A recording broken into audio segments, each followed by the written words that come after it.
name is Chris, and today I'm going to show you how to make a mermaid crown. Measure the width of your headband.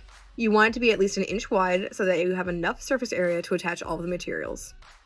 Then measure your styrofoam cone into 6 1-inch sections, or whatever width matches your headband. Mark the measurements all the way around the cone. Using a cone will naturally create circles in decreasing sizes, which will save you time in measuring. You can also use styrofoam circles, an old foam core board from a school project, or another sturdy lightweight material that you can cut the circles out of. You don't want anything too heavy though, since it's going to sit on your head, and you want it to be comfortable. Once you've measured all the way around, connect the dots, and then slice through the cone to create discs. The smallest size you can throw out or keep to the side to use for a different project.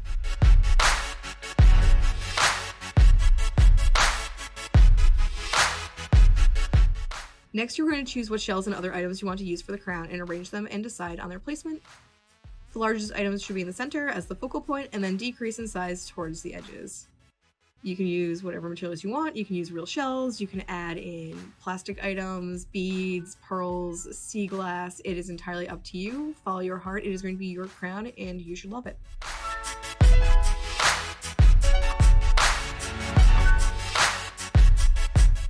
I'm going to paint the shells to add an extra level of whimsy to my mermaid crown. This is totally optional. If you like the natural color of the shells, you can leave them plain. They're gorgeous either way. You just need to skip to the next section. Unsurprisingly, I'm going to change their color, same way I change the color of my hair all the time.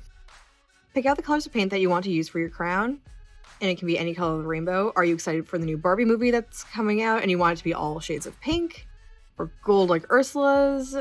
Do you want to show off your gothic flair and have black shells with the pops of color and iridescence? It's entirely up to you to make it your own and decide what kind of mermaid you want to be.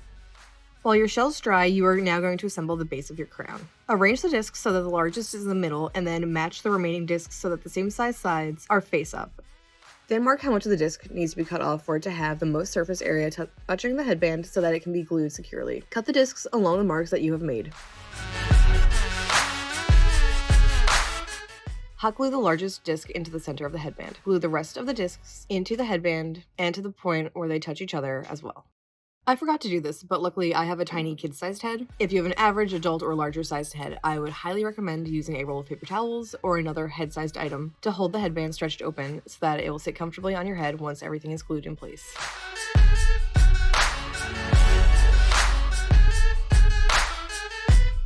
Once your foam base is attached, you can begin hot gluing your shells to your crown.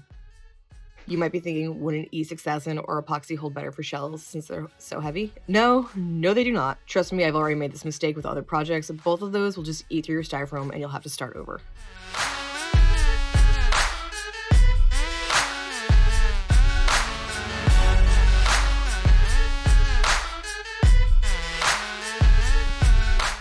Once my main pieces are attached, I added small embellishments to cover any exposed foam. Would it have been smarter to glue those rhinestones between the beads earlier as spacers? Yeah, but hindsight is 20/20. If you're following along with me, I'm sorry that we got to learn this together. If you watched the video first and then made your own crown, you got to learn from my mistakes.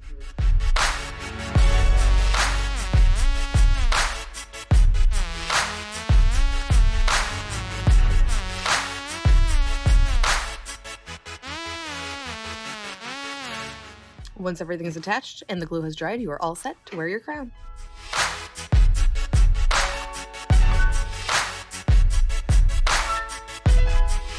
Support public libraries.